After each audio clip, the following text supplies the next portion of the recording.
Some nurses mistake kindness for competence, and both for courage. That is what Dr. Caldwell said 47 minutes before the ghost in room 347 opened his eyes for the first time in 5 years.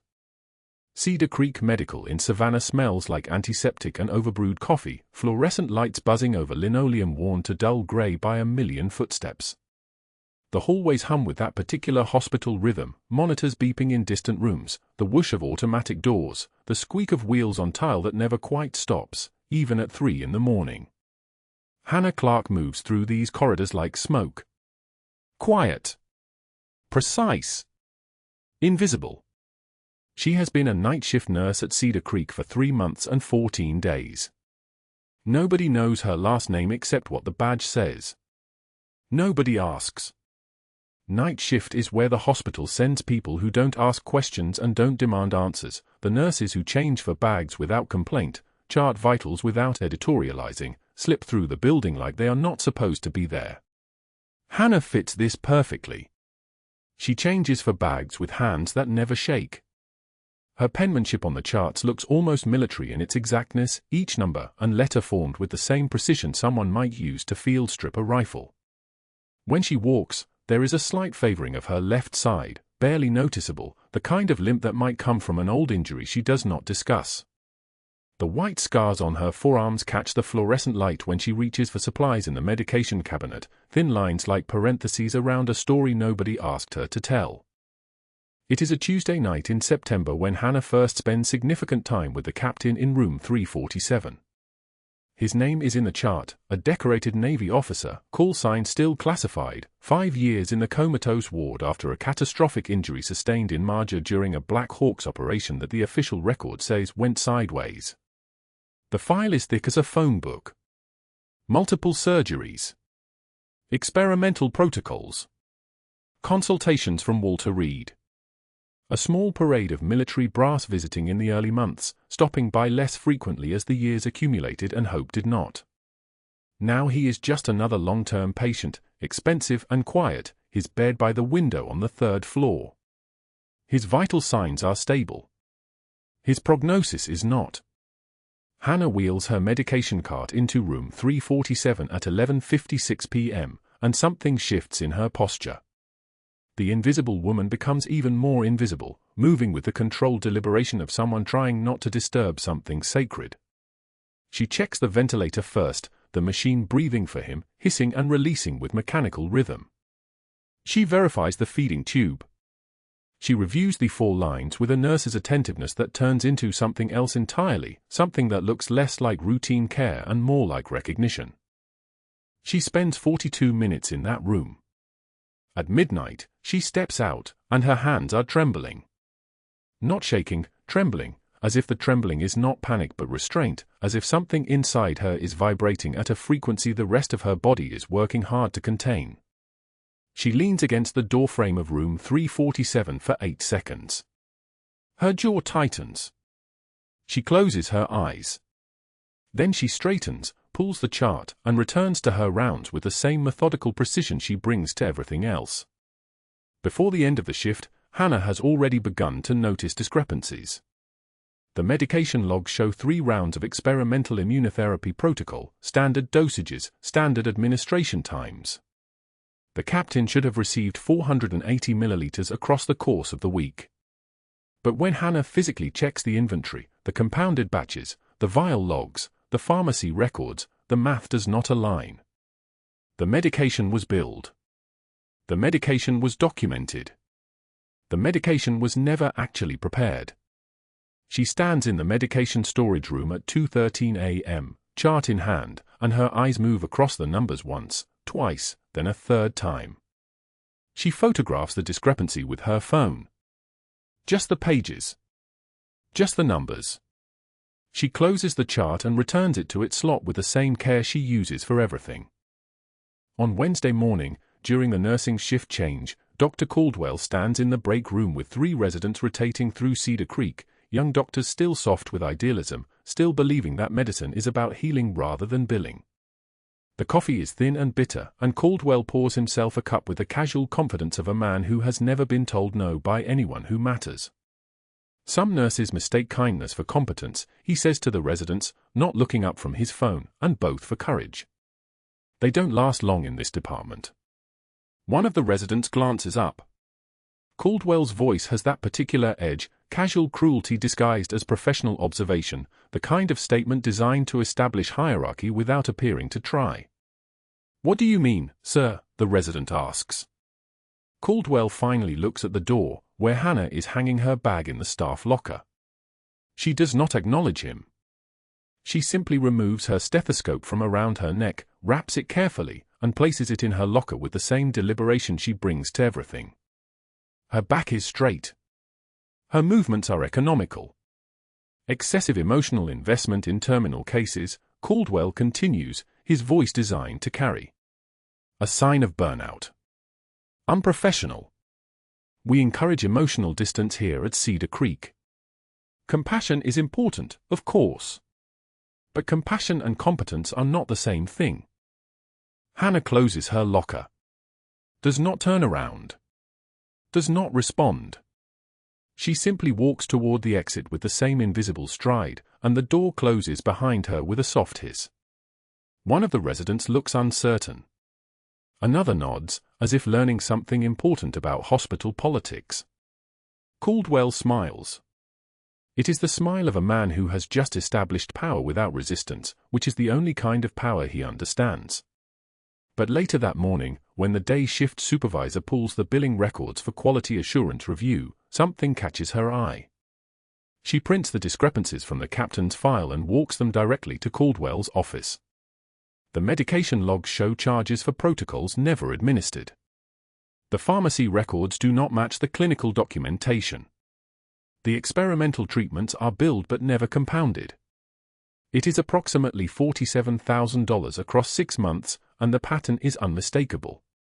Caldwell sits at his desk and reads the report with the fixed expression of a man who has suddenly realized his world is becoming unstable. The supervisor, an older woman with 30 years at Cedar Creek and a complete absence of patience for institutional corruption, stands in front of his desk with her arms crossed. "There are discrepancies," she says. "Several of them. We need to audit the captain's entire file and cross-reference with pharmacy inventory." Caldwell's fingers tighten on the edges of the paper. His mind is already working, already calculating, already moving toward damage control. He has built something profitable here, something that depends on the lack of scrutiny that comes with terminal cases. Nobody visits. Nobody asks. The family checks in by phone once a month. The military stopped paying attention years ago. And now there is a night shift nurse who has the kind of attention to detail that only threatens his entire operation. He sets the papers down on his desk with deliberate care. "Of course," he says smoothly. "We should investigate. Do we have any leads on how this happened?" The supervisor pulls a second document from her folder.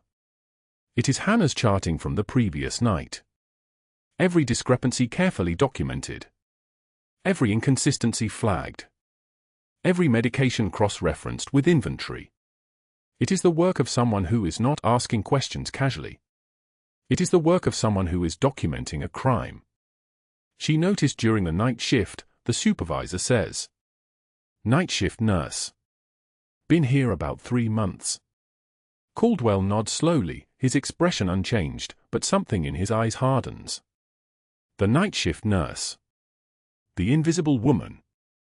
The one who limps and does not speak and spends 42 minutes in a terminal patient's room at midnight like she is paying respects at a grave. What Caldwell does not know, what he cannot possibly know, is that Hannah Clarke is not actually who the hospital records say she is.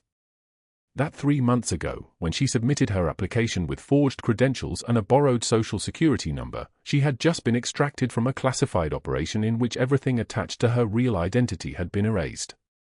That the Navy captain in room 347 was the reason she had been extracted in the first place, or rather, the reason someone in the Pentagon had decided she was too much of a security liability to keep existing officially. What Caldwell does not know is that the woman he just dismissed for excessive emotional investment pulled that same Navy officer from a burning schoolhouse in Kandahar 20 years ago when he was 8 years old and terrified and bleeding. That the combat boots beside his bed are the same boots she wore that day. That the worn leather carries the dust of a place that was supposed to destroy them both, and the fact that he is still breathing, even unconscious, even silent, even giving no sign of recognition. The fact that he is breathing at all is the only thing that kept her sane during the 14 years when everyone official said he was dead. She is a Master Chief Petty Officer in the Navy, though her rank belongs to a person who no longer exists. She was extracted from the field in 2009 after a Black Ops extraction went sideways and a senator's son came home in a body bag instead of breathing. She had been told to disappear. She had been given $300,000 in cash and a false identity and instructions to never surface. She had spent 14 years as a ghost, working jobs that asked no questions and required no background check, until she saw the captain's name in a declassified hospital file and understood that he was in Savannah, 2 hours from where she had been living as a phantom. She had come to Cedar Creek Medical as a night shift nurse to be near him. To watch him. To keep him alive in the quiet way she keeps everything alive, through meticulous attention and perfect documentation and a kind of love that asks for nothing in return. And now the head of cardiology was about to become a problem. Caldwell's phone rang that afternoon. He answered, and the voice on the other end belonged to the hospital board chairman, a man who had once received significant financial consideration from Caldwell in exchange for favorable audits and a willingness to ignore operational irregularities. "We need to talk about the medication discrepancies in the captain's file," the chairman said. Caldwell already had a plan forming. "I think we have a staffing problem," he replied. "A night shift nurse. New hire. I suspect documentation fraud. We should investigate her credentials immediately." He hung up the phone and opened the personnel file for the night shift nurse whose name was Hannah Clarke and whose presence at Cedar Creek Medical was about to trigger an institutional response that would escalate far beyond what either of them could have predicted. But that was not the worst part. The worst part was that Caldwell was about to discover exactly how dangerous it was to corner a woman who had spent 20 years learning how to survive impossible situations. Grand rounds at Cedar Creek Medical started at 7 in the morning, and Dr. Caldwell moved through the ICU like a conductor orchestrating a symphony designed specifically to humiliate. 12 residents followed in his wake, clipboards clutched, eyes hungry for knowledge or entertainment, sometimes both. Hannah was restocking the medication cart outside room 347 when she heard his voice cutting through the corridor like a scalpel. "Gentlemen, if you'll observe this case, we have an excellent teaching opportunity." He stood in the doorway, one hand gesturing inward with theatrical precision. Hannah's shoulders stiffened, but she didn't turn. She already knew. The boots. Always the boots.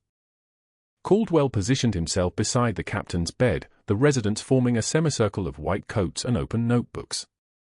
This patient represents a 5-year vegetative state following catastrophic trauma. Standard protocol, standard interventions. He paused, allowing the words to settle like sediment. What we have here, however, is a more interesting phenomenon. We have a nurse, Ms. Clarke, who has developed what I can only describe as a textbook case of emotional over-involvement with a patient who cannot possibly benefit from her particular brand of care. He smiled. The residents wrote things down. "Notice, please, the decorative elements." His hand swept toward the foot of the bed where the boots sat, brown leather worn soft from years of use, laces frayed, heels scuffed from countless miles of ground that most of these residents would never walk. Military memorabilia in a sterile ICU environment. "Ms. Clarke." He didn't raise his voice, he didn't need to. The silence was loud enough. "Would you care to explain the clinical benefit of this particular display?" Hannah stood in the doorway, tablet in hand, vitals recorded in neat columns.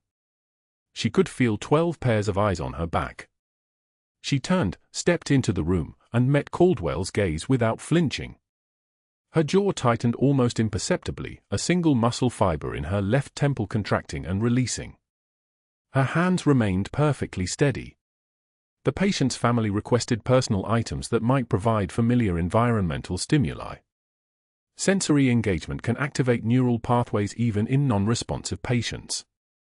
The research on this is ongoing. Her voice came out measured, clinical, drained of anything that might register as emotional. She sounded like she was reading vitals off a monitor. Caldwell's smile widened. "The patient has been unresponsive for 5 years, Ms. Clarke. But I admire your dedication to fairy tales." A resident suppressed a laugh. Another one smirked. Hannah said nothing. She returned her attention to the tablet, scrolling through the captain's medication schedule, her movements precise and deliberate. Caldwell continued his rounds, moving down the corridor with his entourage, his voice carrying back, which brings us to room 349, where we have an actual case requiring intervention. 2 hours later, Hannah was restocking the vending machine in the break room, granola bars, protein shakes, the kind of food nobody really wanted but everyone ate because it was easier than leaving the hospital.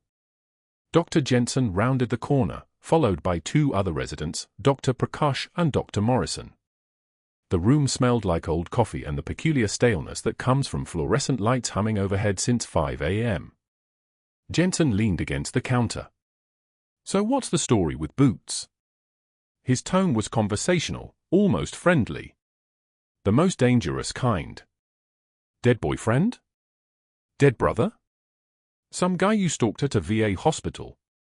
Hannah's hands continued loading granola bars onto the shelf. 1, 2, 3, 4. Her face showed nothing. The stillness of her expression was absolute, the kind of composure that comes from having learned that reactions give leverage to people who want to hurt you. Morrison laughed. $20 as she bought them at a thrift store for the aesthetic. Playing soldier nurse, trying to impress some guy. Prakash didn't speak, just watched her with the kind of clinical detachment they taught in residency. Observe, catalog, diagnose. Hannah finished the shelf. She still hadn't spoken. Her hands didn't pause. Her breathing didn't change. She could feel her pulse in her temples, but that was all, a rhythm, data, information to be filed away and ignored. She turned and walked past all 3 of them, moving toward the door with the kind of fluid, unhurried pace that suggested they had no more impact on her than air. "Excuse me." Not a question. They didn't move immediately, but she was already past them, her badge catching the fluorescent light, the small plastic rectangle swinging against her scrubs with a quiet click-click-click as she disappeared down the hallway. But that wasn't the worst part. The worst part came at 2 in the morning, alone in the supply closet where Hannah had gone to restock for kits and find something that resembled privacy in a building that never stopped watching. The shelves were cold metal, industrial gray, lined with boxes of sterile gauze and trauma shears and catheter packs. She pressed her forehead against one of those shelves, the temperature shocking against her skin, and allowed herself 3 shaking breaths, just 3, no more. The first breath caught in her chest like a fist closing. The second came out as something close to a tremor. The third she controlled, pulled back into the lockbox where she kept everything that couldn't be permitted to show. Her hands gripped the shelf edge until her knuckles went white, the blood draining from her fingertips. When she released it, the marks of her fingers remained in the dust of the metal for exactly 5 seconds before fading. She didn't cry. Master Chief Petty Officers didn't cry. They documented. They observed. They survived. She steadied her breathing, reset her face into the neutral mask that had kept her alive for 2 decades, and returned to the floor. The next evening, Caldwell found her outside room 347 at the exact moment she was checking the captain's for line. He moved with the confidence of a man who had never experienced consequences, who had spent years learning that a loud voice and institutional position could substitute for actual authority. "Ms. Clarke, I've been reviewing your performance metrics." He didn't wait for a response. "Your obsession with this particular patient is affecting your efficiency across the ward. The other nurses are covering your assignments. It's inefficient." He leaned against the doorframe, arms crossed, his white coat pristine in a way that suggested he hadn't actually touched a patient in years. "I'm recommending reassignment to the orthopedic floor." Or, he paused, letting the alternative hang in the air like a threat. "If you can't maintain professional boundaries, perhaps nursing isn't your calling." He stepped closer. His voice dropped. "Those boots are removed from that room by morning, or I'm calling security to remove you. Understand?" Hannah's voice came out steady, completely empty of inflection. "Yes, doctor." She didn't say, understood or of course or anything that might suggest defiance. Just yes. Acknowledgement. Compliance. The kind of response that closes conversations because there's nothing left to push against. Caldwell walked away satisfied. He had won the small battle. He didn't need her reaction, her capitulation was enough. What he didn't see was her hands gripping the medication cart until the metal creased under her palms. What he didn't know was that she had held fire in both hands for 20 years and the heat of it never fully cooled. He walked back toward the elevator, already mentally drafting the reassignment paperwork, already planning how to isolate her further, already convinced that he had crushed her into compliance. By the time the code came 4 hours later, Caldwell had no idea that time was running out. He had no idea that he had awakened something that should have stayed asleep.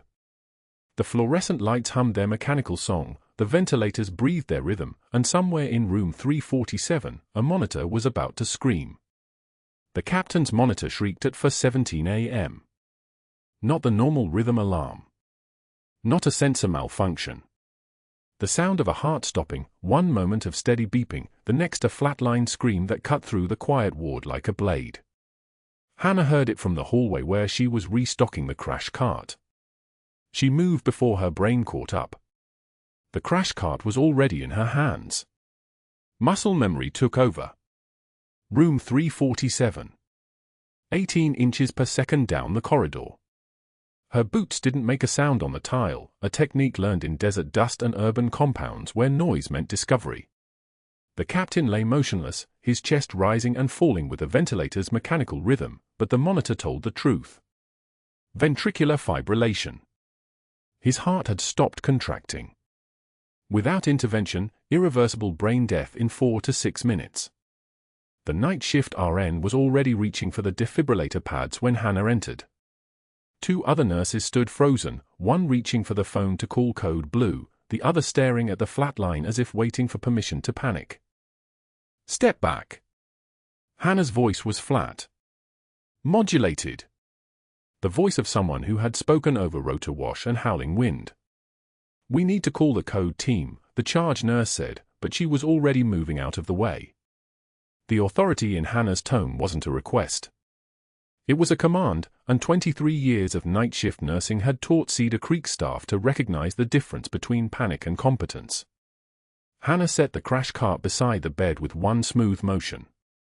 The captain's chest was bare already, the ventilator's tube running down his throat, his ribs visible beneath pale hospital gown fabric. She didn't reach for the defibrillator. She reached for the surgical instruments tray. The senior RN, a woman named Patricia who'd been at Cedar Creek for 11 years, started to object. "A 10-blade scalpel. Now." 3 words. A command. Patricia was moving before Hannah finished speaking. The scalpel appeared in Hannah's hand like it had always been there. The weight was familiar. The angle was second nature. She didn't hesitate. The first incision went vertical down the sternum, deep and decisive. No trembling. No doubt. The blade parted skin and tissue with a surgeon's precision, revealing the pale muscle beneath. The smell of blood mixed with the antiseptic sting of the hospital environment. 1 incision became 2, became 3, a practice pattern she had performed exactly twice in her life, both times in sandstorm dark with dust choking her lungs and screams making the air itself feel thick. Rib spreader.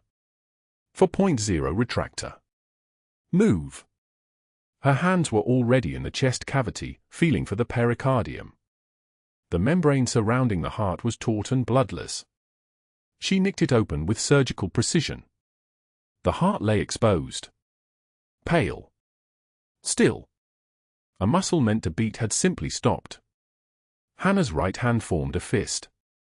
She plunged her bare hand into the chest cavity, wrapped her fingers around the captain's heart, and began direct cardiac massage, squeezing the organ itself between her palm and the posterior wall of his chest, forcing blood into the coronaries, forcing rhythm where his own body had failed. The sensation was alien to most people, flesh warm and slack and suddenly pumping under pressure.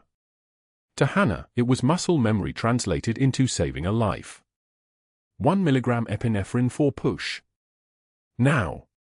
Her voice came in steady increments between compressions. Squeeze. Release. Squeeze. Release. Push 100 of bicarb. What's the core temp? 36.4 and dropping, one of the nurses said. She was already moving, drawing medication from the crash cart with shaking hands, finding the fall line that had been running fluids into the captain's arm for 5 years. Push the epi. Hannah continued the massage, feeling the organ respond, barely at first, then with more vigor. Get me warm saline. We're rewarming. 2 bags. Simultaneously. Both arms. Patricia was still watching from the corner, and Hannah caught the expression in her eyes, a dawning recognition that this wasn't hospital protocol. This was combat medicine. This was a set of skills that existed in the spaces between official training programs, learned in the dirt and the blood and the terrible mathematics of keeping people alive when the alternative was leaving them dead in the dust. The captain's heart shuddered. Seized. Began to contract on its own. Sinus rhythm, Patricia breathed, reading the monitor. Hannah didn't stop the massage. Keep going. Epi every 3 minutes. Bicarb on board. She was looking at the monitor as she spoke, watching the rhythm strengthen. 50 beats per minute. 70. 85. O2 saturation climbing from 68 to 74 to 82. The body responding. The brain still oxygenating. The critical window holding. On board, Patricia confirmed. Hannah maintained the rhythm for another 90 seconds, long enough for the heart to establish its own contractions, long enough to be certain it wasn't a brief recovery before another arrest.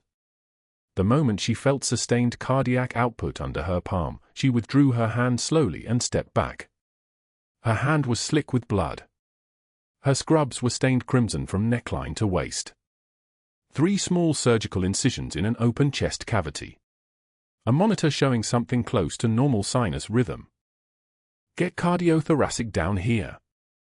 The captain needs OR level closure. Someone call up. Hannah was already pulling on new gloves, already moving toward the sink to wash the blood away. The adrenaline wasn't coursing through her system anymore. Her hands were steady as she scrubbed, as if she'd just completed a routine procedure instead of reaching into a man's chest cavity and restarting his heart with her bare hand. She heard the footsteps behind her before she heard the voice. My God! Dr. Caldwell stood in the doorway, still in last night's clothes, having apparently been sleeping in his office or arrived for an early morning. His face had gone pale. Not with concern for the patient. With recognition. Hannah didn't turn around. She already knew what he'd seen in those 90 seconds. The way she moved. The way she gave orders. The anatomical knowledge that went deeper than an ICU nurse's certification. The casual competence of someone who had done this before. Many times. In places where there were no monitors and no backup and no one to call but the radio. He had seen 20 years of combat medicine in her movements. And more importantly, he understood that she was dangerous in a way that went beyond his ability to control with paperwork or administrative procedure. The monitor beeped its steady rhythm. 88 beats per minute. Stable. The captain's pupils, which had been blown and unresponsive for 5 years, didn't respond yet. 5 years was a long time for a brain to sleep. But the heart was beating. The body was fighting. Somewhere in that quiet room, a man who had stopped living was beginning to live again, and the only person standing between him and death had just blown apart everything Caldwell had built in the last 48 hours. Hannah turned off the faucet. Dried her hands on a towel that smelled like industrial bleach. Turned to face the cardiothoracic surgeon who had just arrived and the attending physician who looked like he wanted to ask a question but understood that questions could wait. The patient needs surgical closure on a 3-layer incision, Hannah said, her voice already slipping back into the deferential register of the night shift nurse. Core temp is 36.4, dropping. Continuing warm saline rewarming. Vitals are stable as of 30 seconds ago, but given the arrest timeline and the nature of the procedure, I'd recommend monitoring for dysrhythmia in the next 2 hours. The cardiothoracic surgeon, a man named Harrison who'd been at Cedar Creek for 12 years, looked at Hannah, then at the open chest cavity, then at the monitor, then back at Hannah. "You performed this?" he asked quietly. "Protocol required intervention," Hannah said. The words came out in the careful, measured tone of someone reading from a procedure manual. "The arrest was unwitnessed. I was present. The patient's heart was in V-fib. The standard ACLS protocol was failing." That wasn't entirely true. ACLS protocol called for defibrillation. It didn't call for reaching into someone's chest with a bare hand. But Harrison was already moving toward the bed, already assessing the incisions with a surgeon's eye. "This is beautiful work," he said. "Whoever did this knew anatomy." He looked up at Hannah again, and this time the question in his eyes wasn't about procedure. It was about her. It was about who she actually was and what she had actually done and where on earth someone learned to open a chest cavity with 3 perfect incisions and a scalpel steady enough to make a cardiothoracic surgeon weep. Hannah met his eyes for exactly 1 second. Then looked away. "I should clean up," she said. "The captain's room needs sterile conditions before transport to the OR." She moved past Dr. Caldwell in the doorway, brushing past him with a deliberation that wasn't quite contact, and walked toward the supply closet where they kept the sterile drapes and the containment systems for emergency procedures. Behind her, she heard the cardiothoracic surgeon begin speaking rapidly to the night shift charge nurse, heard the controlled urgency of someone understanding that this patient, this impossible, unresponsive patient who'd been warehoused in an ICU bed for 5 years, had just experienced something that shouldn't have been possible. But the thing Dr. Caldwell had seen in her movements, the thing that made his face go pale and his hands begin to tremble in a way her hands had never trembled, was that he finally understood. The quiet night shift nurse who asked questions about medication billing discrepancies and spent too much time holding the hand of a comatose officer wasn't dedicated. She wasn't emotionally overinvested. She was dangerous in ways the hospital had no framework to comprehend. And she had just saved the life of the one patient whose survival could unravel everything he'd built. The captain's vitals climbed through the night like a redemption nobody dared speak aloud. Hannah stood at the bedside of room 347, watching the numbers tick upward, oxygen saturation improving, blood pressure stabilizing, pupil response returning in slow, deliberate increments. 18 hours had passed since she'd cracked open his chest and pulled him back from the edge. 18 hours of defying 5 years of flatline certainty. She recorded each measurement with the precision of someone documenting a miracle, pupil reactivity now for millimeters bilaterally, sluggish but present. Corneal reflex returning. His fingers twitched when she pressed them. Small resurrections. The kind of progress that shouldn't exist in the medical literature, the kind that made attending physicians stop mid-rounds and stare. Dr. Caldwell saw the improvement too. He saw it and understood immediately what it meant if a witness. An impossible, inconvenient witness to her competence. To the gap between what she had done and what he had documented in billing codes and fabricated treatment records. At 6 a.m., exactly 6 hours after the captain's arrest and recovery, Caldwell made his first call from his office, the one where the door locked and the windows faced away from the corridor.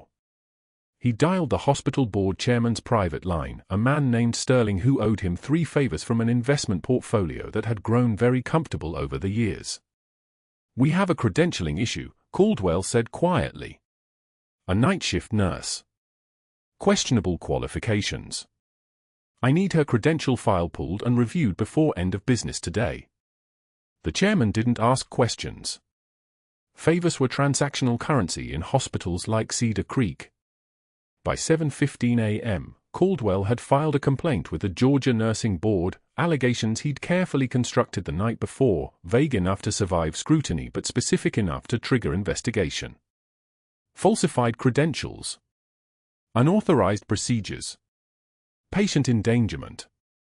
He'd learned long ago that bureaucracy moved like a glacier, and glacier crushed everything beneath them given enough time.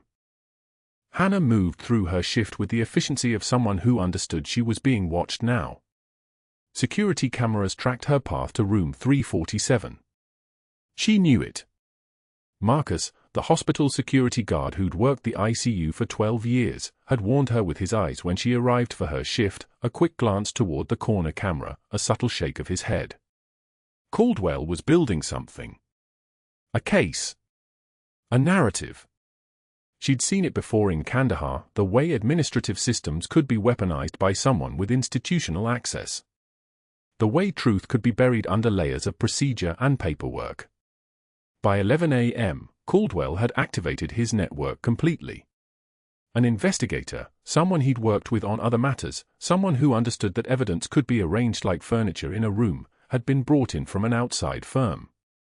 The investigator's job was simple: photograph Hannah in room 347, document her time spent with the patient, build a visual case of obsessive behavior. By 2 p.m. that afternoon, there were 6 photographs, Hannah holding the captain's hand. Hannah adjusting his bedding with hands that moved like she was handling something sacred. Hannah leaning close to his ear, whispering something no camera could capture. Each photograph stripped of context, arranged to suggest pathology instead of care. She felt the weight of it all during her meal break, sitting in the break room while other nurses heated up containers of yesterday's dinner. Nobody spoke to her. She'd noticed the shift already, how people avoided the seat beside her now, how conversations dropped to whispers when she passed. Caldwell was efficient. She had to grant him that. He moved through an institution like water through a compromised foundation, finding every crack, every weakness, every place where a narrative could be inserted. At 3 a.m., unable to sleep, Hannah walked to the parking lot at Cedar Creek Medical. The ICU lights glowed against the darkness like a lighthouse. She could see through the windows to the corridor where room 347 sat, where the captain's chest rose and fell with the ventilator's mechanical rhythm. He was still alive. The boots were gone. Caldwell had ordered them disposed of as part of his strategy, removing the physical anchor of her emotional investment. But the captain remained.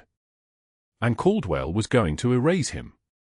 Her burner phone buzzed at 8 a.m. while she sat at the Starlight Diner on Victory Drive, nursing her 4th cup of coffee, the kind that tasted like burned rubber and resignation. The message came from Sarah Chen, a nurse she'd trained in her first month at Cedar Creek, a good nurse, careful hands, steady voice. A nurse risking her job, they're moving him. Long-term vegetative care. Caldwell signing transfer orders. Noon departure to Mercy State Facility. Hannah closed her eyes. The coffee cup felt heavy in her hands. Mercy State Facility was where patients went to exist, not live. Where families paid monthly fees to keep bodies breathing on minimal care and minimal staff. Where a man could spend another 5 years, or 10, in the dark, with nobody advocating, nobody fighting, nobody remembering that he'd once been something other than a billing code. Caldwell was going to erase her by erasing the captain. Remove the witness to her competence, eliminate the patient whose recovery contradicted the narrative of a reckless nurse playing doctor. She had 2 choices, and both would cost her everything. Choice 1, stay dead. Let the boy she'd pulled from a burning schoolhouse in Kandahar when he was 8 years old become another statistic. Let Caldwell win. Let the 15 operators who died trusting her to disappear stay dead with her. Choice 2, surface. Walk through Cedar Creek's front entrance. Claim the patient. Destroy the only life she'd built in 3 months, the only normal thing her hands had ever held. At 11 a.m., Hannah Clarke walked through Cedar Creek Medical's entrance. The security guard at the front desk, not Marcus, someone new, someone who didn't know her, stood up immediately. "You can't be here. You've been terminated." She didn't stop. Her feet carried her to the stairwell like they were following muscle memory, like her body understood something her mind was still processing. Each step took her higher. Each landing felt like a decision point, a place where she could still turn back, still protect the operators, still choose survival. She took the stairs to the 4th floor. Marcus was standing outside room 347, his blue security uniform looking suddenly too small for the weight he was carrying. When he saw her, his face cycled through warning, resignation, and something that might have been respect. "Hannah, don't. He's got cameras, lawyers, everything. You walk in there, you're done." She met his eyes and saw herself reflected back, saw how small she'd tried to make herself, how carefully she'd constructed her own invisibility. "That's my patient," she said quietly. She entered room 347. The captain's color was better, skin tone moving from the waxy pallor of 5-year coma toward something approaching life. His chest rose and fell with the ventilator's rhythm. His eyelids flickered with REM movement, eyes working behind closed lids like he was dreaming for the first time in 60 months. The boots were gone. Caldwell had disposed of them the way people disposed of evidence, with clinical efficiency. But everything else remained. The monitor showing steady vitals. The 4 lines running clear fluids and measured medications. The human being she'd pulled from a burning building 2 decades ago, still here, still fighting, still real. Hannah pulled the chair close and took his hand. His fingers were warm.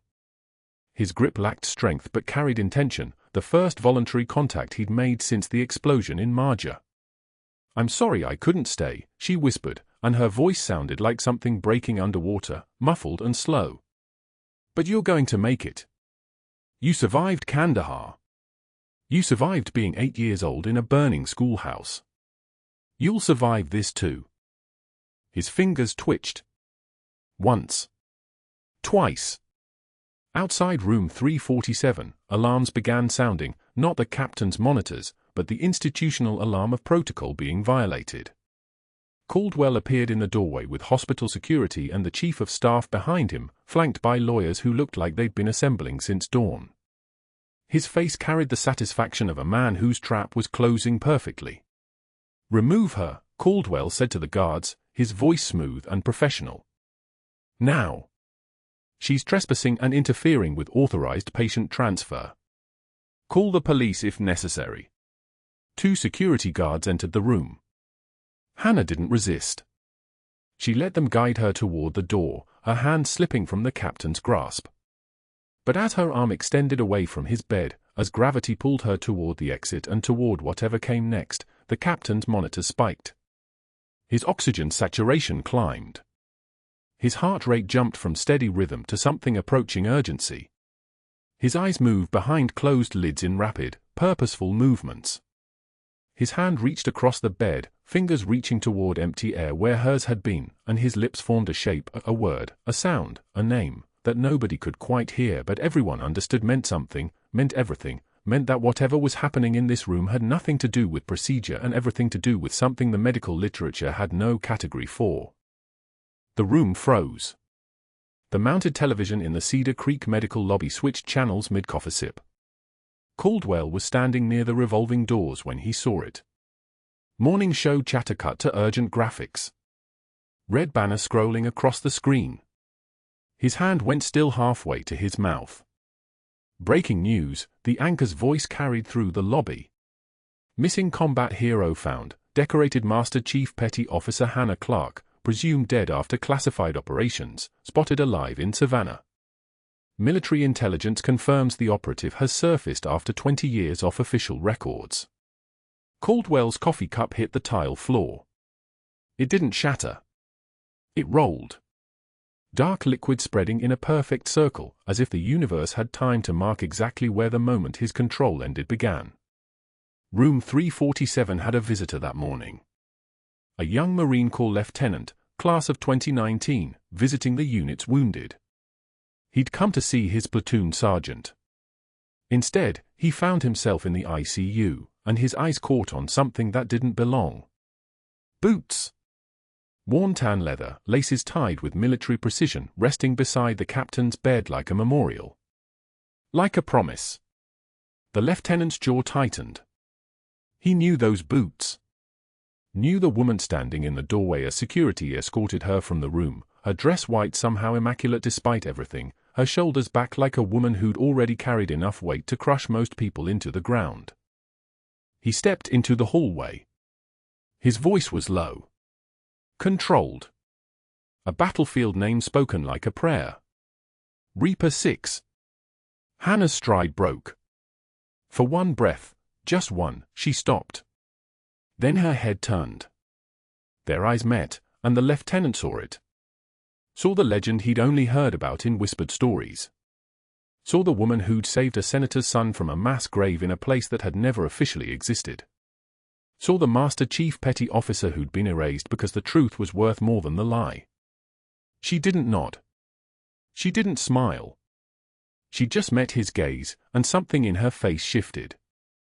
The timid nurse vanished. What remained was a woman whose voice could command a room full of Navy SEALs with a single word. The security guard escorting her was a Navy veteran. 31 years, discharged honorably. The kind of man who noticed things. His eyes dropped to her wrist as she passed, and he saw it. The insignia tattooed in faded ink. Eagle, Trident, Flintlock. SEAL Team designation. But that was wrong. That wasn't her unit. Not the unit that had pulled her out. He knew exactly which unit it was. Master Chief on deck, he announced. His voice wasn't loud. It didn't need to be. It carried down the corridor like an order, like respect, like truth finally breaking the surface after 5 years of pretending. Staff stopped. Nurses turned. Residents froze mid-keystroke at computer terminals. The entire ICU wing seemed to hold a single breath as Hannah Clarke walked past them in dress whites that suddenly made perfect sense. A 2-star general entered the building at 11:23 a.m. His uniform was pressed like a knife blade. His aide carried a folder sealed with red tape. They went straight to the ICU, and the general's presence had the quality of authority that didn't need to announce itself, it just bent the light around it until everyone noticed the color had changed. He found Hannah in the hallway. He didn't salute. This was beyond salute. Master Chief Clarke, he said. And her name, spoken aloud with her rank intact, seemed to crack something open in the hospital's foundation. I'm bringing you full-service record restoration, effective immediately. You've been off books for 20 years. That ends now. He opened the folder. His voice was formal, but underneath it was something harder. Respect. Or Bronze Star. The room absorbed it. Silver Star. Pause. Reaction from the resident standing frozen in doorways. 2 purple hearts. His voice didn't waver. He was reading her history, the history that had been erased, that had been denied, that had been buried so deep some people forgot she'd ever existed. And a Medal of Honor recommendation. He said it last, which was the order of things. The medal that mattered most came when everyone was already listening. Buried with your reassignment. The citation is still classified, but your valor is documented, Master Chief. The Pentagon confirms it. You survived Kandahar. You survived the system that tried to erase you. You survived because you kept your word. The silence in that corridor was the kind of silence that comes right before a helicopter lands. Right before the world rearranges itself and everyone realizes they've been standing in the wrong place. Then the heart monitor in room 347 changed its rhythm. Not the mechanical beep. The actual change. The patient's consciousness rising like a submarine breaking the surface after years in the deep. The captain's eyes opened. 5 years. 60 months.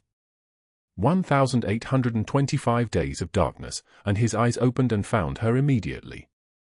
His hand moved, trembling, uncertain, but moving. Not the reflexive movement of someone waking. The intentional reach of someone who'd been waiting. His hand stretched toward Hannah, and when she stepped to his bedside, his fingers wrapped around hers with the grip of someone who'd been holding on to hope itself. His voice came like gravel. Rough from disuse. But perfectly clear. She took 2 bullets meant for me. He was looking at the room now, at the doctors and nurses and military officers gathering in the doorway. In Kandahar. I was 8 years old. Crossfire. Schoolhouse. Fire spreading. He squeezed Hannah's hand. She pulled me out. Carried me through burning. 2 rounds caught her ribs. She kept running. His eyes fixed on Hannah's face. Never told anyone. Never filed a claim. Just kept walking. Kept the promise. 20 years she kept the promise. The room didn't just go quiet. The room went the kind of silent that comes right before applause or right before a funeral.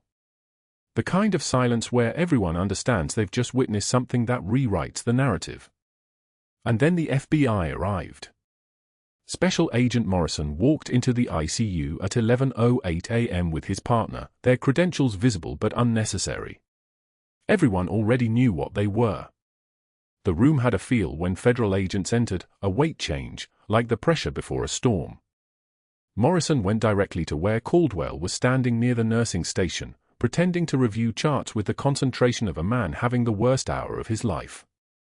Dr. Richard Caldwell, you're under arrest for wire fraud, conspiracy to commit healthcare fraud, and unauthorized access to classified military databases. Caldwell's face moved through colors. White to gray to the kind of ashen that comes when you finally understand you're not getting out of this. This is absurd, he said. His voice was higher now. Tighter. I'm chief of medicine. I have a board seat. I have? You billed $2.3 million for experimental treatments a comatose patient never received, Morrison said. He held up a tablet. We have the records. Kickbacks from pharmaceutical suppliers. Fabricated research data. You were killing him slow and billing Medicare fast. Morrison scrolled. And when a nurse noticed, when she documented every discrepancy in the medication logs, every billing error, you tried to discredit her instead of fixing your system. Your attempt to manufacture evidence against her gave us the audit trail. She documented what you were doing. We're using her charting as our evidence. The handcuffs went on with the sound of metal clicking into place. That sound carries differently in hospitals. Not like an arrest.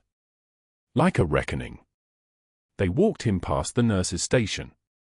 Past Dr. Chen, who watched with the expression of someone finally seeing justice move at actual velocity. Past the residents he'd humiliated, past the staff he'd terrorized, past Hannah Clarke standing in dress whites with a 2-star general beside her and her captain's hand still gripping hers like she was the only thing real in 5 years of nothing. The cameras from hospital security footage being seized created a strobe effect as agents moved through the ICU. Local news vans were already gathering in the parking lot outside. By evening, Caldwell's face would be on television alongside the words insurance fraud and military operative.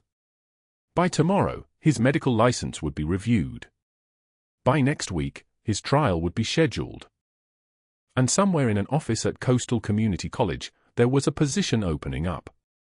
A man with a revoked medical license and pending charges would eventually teach CPR fundamentals to students who'd never know he'd tried to kill a man by negligence and call it medicine. He would compress a chest mannequin and try not to remember the woman who'd done it with her bare hands while his scalpel was still falling. Hannah sat with the captain as the medical team began neurological assessment. 5 years in a coma, but his cognitive function was remarkably intact. The human brain was mysterious. Sometimes it fought. Sometimes it held on. You stayed, he whispered. His voice was still rough. Still learning how to carry sound. Even when they erased you. Hannah's voice came steady. Measured. The voice of someone who'd made her peace with who she was a long time ago. You were 8. You asked me if I'd keep you safe. I said yes. 20 years you kept that promise. She didn't cry. The protocol was simple, Master Chief Petty Officers didn't cry at bedside. But her hand held his, and in that grip was the weight of every year she'd carried.